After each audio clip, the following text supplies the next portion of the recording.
The Dragon Age series are iconic role-playing games set in a fantasy world. Each game provides the player with the opportunity to explore the world, make important decisions, and get to know the people around you, including the option of getting romantic with a few companions. Dragon Age Origins is really where it all started, so let's explore the romance options in this game and see how they compare to each other. I'm going to try to be scientific with this, so here's the criteria I'm going to use to rank these romances. Character depth. Does the character have flaws, motivations, and an existence outside of the romance? Does the character grow and change over time? Is this growth dependent on the protagonist or the romance, or is it independent of those things? The emotional depth of the romance. Does the romance fit naturally with the plot and shift naturally with the story? Additionally, does the romance feel meaningful and deep, where maybe even it could feel like something's at risk and that it requires emotional investment? Finally, the pacing of the relationship. Does the relationship feel forced? Does it feel like it is just sort of tacked onto the story? Or does it feel like it's a part of the bigger story? Each of these criteria is going to be ranked on a scale of 1 to 5, so it'll be out of a total of 15. I'm going to try to avoid any spoilers, anything major like that, but there may be some light spoilers of certain characters, just in case you're concerned. Let's get started. Up first is Alistair. Alistair is a Grey Warden and a companion to the player character. Alistair can be a bit less direct than other companions and can come off at times as a bit shy. He is humorous and can be more emotionally expressive than others.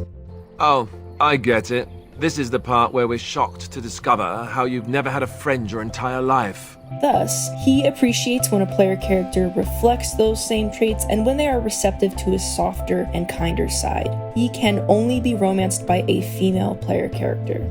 For character depth, I gave Alistair a 4 out of 5. Alistair is a well-written character who, for all of the experiences he has had, is still a bit insecure and avoidant. Alistair can grow through the course of the journey and come to terms with his responsibilities, as well as his own flaws. His insecurities can make engaging with him challenging at times, but overall he covers these things with humor and playfulness. Alistair is important to the main plot. He is one of the companions that does play a very important role in it, which of course can add to the complexity as well as the interest in pursuing his romance just to see how it evolves over time. For the emotional depth of this romance, I gave it a 4 out of 5. Alistair's romance is a fan favorite, and that's understandable. His romance is one that can certainly shift with certain choices and progression in the main story. Overall, Alistair can be a loving and sweet romance option, though this can vary depending on the playthrough, the way that the player character approaches certain things.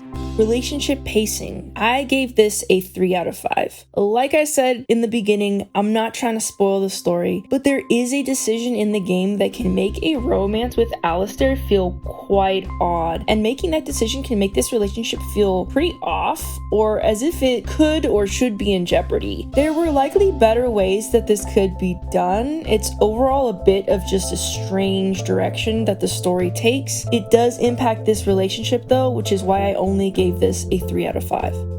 Overall, I gave this romance an 11 out of 15. Next is Morrigan. Morrigan is a mysterious and powerful sorceress who will be encountered by the player character pretty early on in the game. Morrigan was raised by her mother Flemeth, a legendary sorceress, and had a relatively isolated childhood in the Kakari wilds. Morrigan will help care for the player character and eventually join them as a companion. Morrigan can be romanced by a male warden only.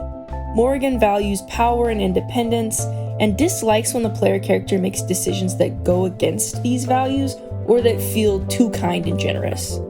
For character depth, I gave Morrigan a 4 out of 5. Morrigan has an interesting background. Her childhood and young adulthood have been full of adventure and also isolation and some distrust. Morrigan has a good sense of humor and a lot of wisdom and insight that she is willing to share with the party.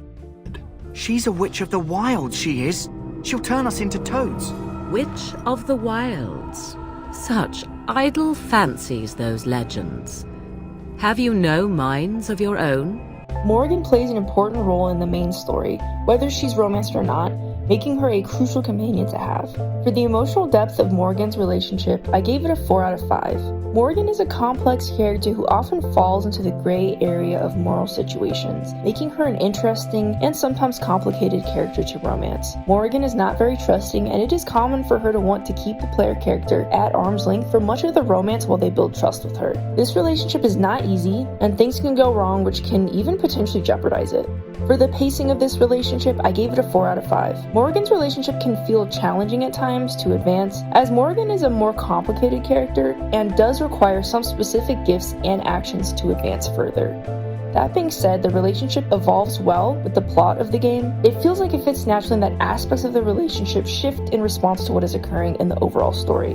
As I said, Morrigan is important to the main plot, which makes this relationship impactful on it as well. Overall, I gave this romance a 12 out of 15. Next is Zevran. Zevran is an elven companion who is an experienced assassin. I am a member of the Antivan Crows, brought here for the sole purpose of slaying any surviving Grey Wardens, which I have failed at, sadly. Zevran appreciates understanding, and he's a pretty flirtatious companion, so he also appreciates flirtation in return. Zevran can be romanced by a male or female warden. For character depth, I gave Zevran a 4 out of 5. Zevran comes off as very charming and smooth, but don't let that fool you, he does have quite a bit more going on below the surface. Like many other characters and companions in these games, Zevran is balancing his choices with his morals and is deeply committed to those he cares for. For the emotional depth of this romance, I gave it a 4 out of 5. As I said, Zevran can initially come off as being sort of smooth and confident and very rarely seeming off balance. However, he's deeper than that, as is his relationship. With time and continued engagement, the player character will learn about this other side to Zevran, much less self-centered and much more loving and loyal.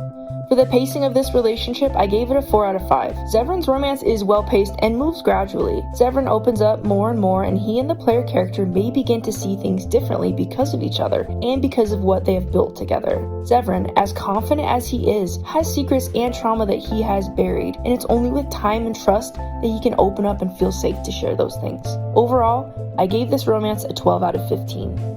Next is Leliana. Leliana is a bard who is gifted in manipulation and subterfuge. Despite this history, she's focused on a more devout path when she's encountered by the Warden. Leliana is one of several characters who show up in this game as well as other Dragon Age games, though for some characters this can be dependent on choices made during a playthrough. Leliana is a romance option for a male or female Warden. For character depth, I gave Leliana a 4 out of 5. Leliana has a multi-layered personality and history. She has lived quite a complicated life prior to encountering the Warden in Dragon Age Origins, and among other things, she's balancing her past with her present. She is very capable and intelligent, and certain choices in her DLC can impact how she feels about herself and her path. For the emotional depth of this relationship, I gave it a 5 out of 5. Leliana is navigating a lot of past experiences and how to be at peace with things that she has done. Leliana is kind and willing to open up and be vulnerable with the Warden as the romance progresses. I'm reminded of a song sung to me many years ago.